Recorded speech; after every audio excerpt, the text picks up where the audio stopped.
उठाइए आग सुल्तान, राजपूतों ने सारे खेमे जला दिए। जल रहे तो बुझा दो, बुझ जाए तो जगा दो। चलिए सुल्तान। खबीस, हमारे परिंदे परिंदे नायाब है, उन पर आँच ना। मजाक मत कर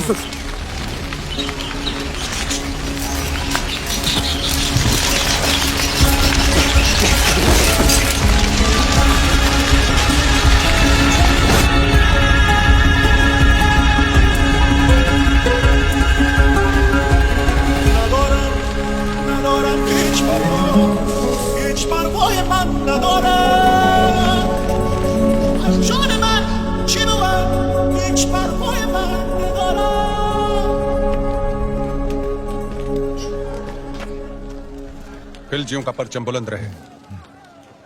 फौज में बेचैनी बढ़ रही है सुल्तान। आप तो जानते ही हैं सारे खेमे, अनाज, साजो सामान सब जलकर खत्म हो चुका है। इन मुश्किल हालात में बिना पानी के फौज बेहाल है। आपसे इल्तिजा है हुजूर, आप फौज के साथ एक बार मिल लें। फौज बगावत पर उतर आई है सुल्तान।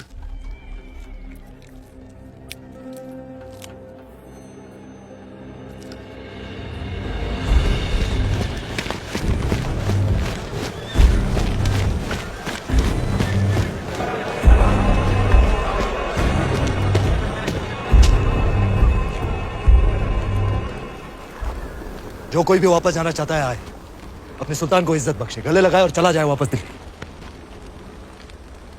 उल्ला खान,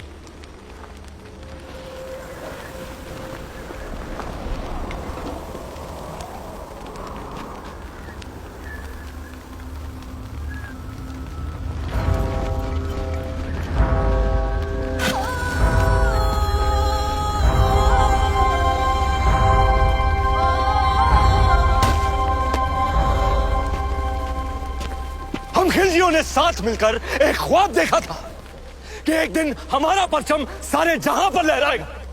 कसम खाई थी कि एक दूसरे का साथ नहीं छोड़ेंगे चाहे कुछ भी हो जाए। और आज इस मुश्किल तरीन वक्त में आप सब नाउम्मीद होकर वापस जाना चाहते। भूल जाओ उस ख्वाब को।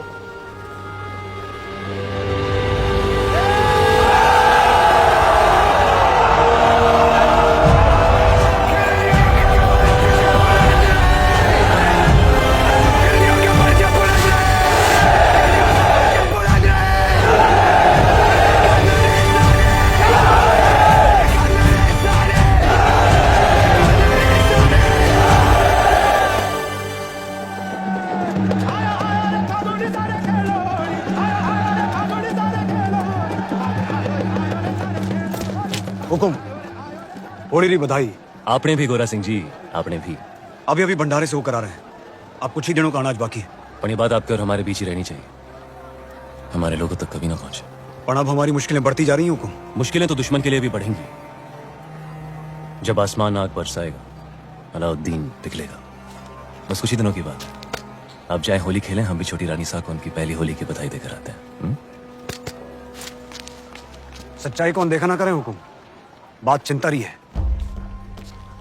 भूल गए आप गोरा सिंह जी, चिंता को तलवार की नोक पे रखे वो राजपूत, जो अंगारों पे चले फिर भी मूंछों को ताव दे वो राजपूत, रेत की नाव लेकर समंदर से शर्त लगाए वो राजपूत, और जिसका सर कटे फिर भी धड़ दुश्मन से लड़ता रहे वो राजपूत। सुल्तान, सुल्तान, बौखला गए हैं ये लोग। जहाँ हवा में आपका खौफ होना चाहिए वहाँ ये रंग उड़ा रहे हैं। रंग तो उड़ेंगे ही चित्तौड़ में। आज होली जो है, लोग एक दूसरे को रंग लगाकर अपना प्रेम प्रकट और दुश्मन को दोस्त बनाकर गले लगाते हैं। जी हुजूर। तो हम भी जरा खेल लेते हैं दुश्मन के साथ, रंग से या तलवार से। ये मौसम हमारा दुश्मन बन जाए इससे पहले भेज दो किले पर सुलह का सफेद परचम।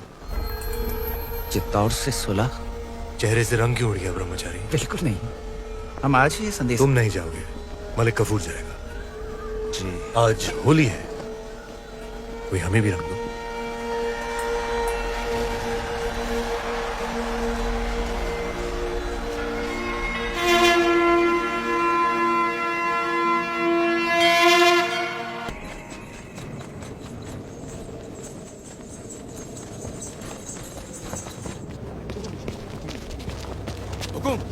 देखिए।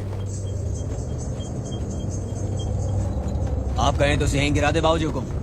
आने दो इसे बादल।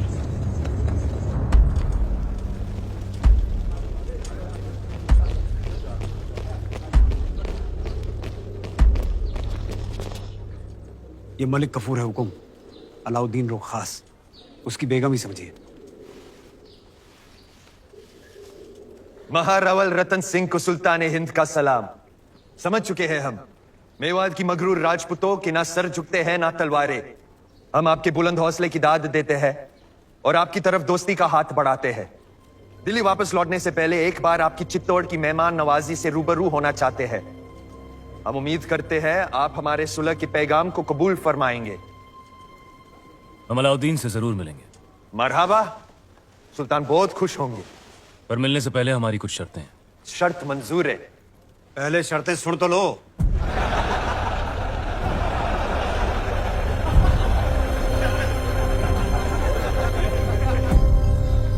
ये सुलह का प्रस्ताव षड्यंत्र भी तो हो सकता है। हो सकता है। तो फिर सुल्तान को गढ़ पे आने का न्योता क्यों दिया? हमने उसके प्रस्ताव को माना भी और ठुकराया भी। वो कैसे? 2 शर्तें रखी हैं हमने। पहली कि शाही फौज वापस दिल्ली जाए, और दूसरी कि अगर उसे हमसे मिलना है तो उसे गढ़ पर आना होगा, अकेला, निहत्था। अगर उसने आपकी शर्त मान ली तो? जो आदमी दिल्ली से आके तपते रण में 6 महीनों से बैठा है, वो आपकी शर्त मानेगा ही मानेगा। हमें नहीं लगता। भगवान राम को भी कहाँ लगा था कि रावण साधु के भेष में आएगा। अंदाता हुकुम, बेवकत आने के लिए क्षमा। बोलो गोरा सिंह जी। सुल्तान रो संदेश आयो है, उसने हमारी दोनों शर्तें मान ली हैं। आने दो सर।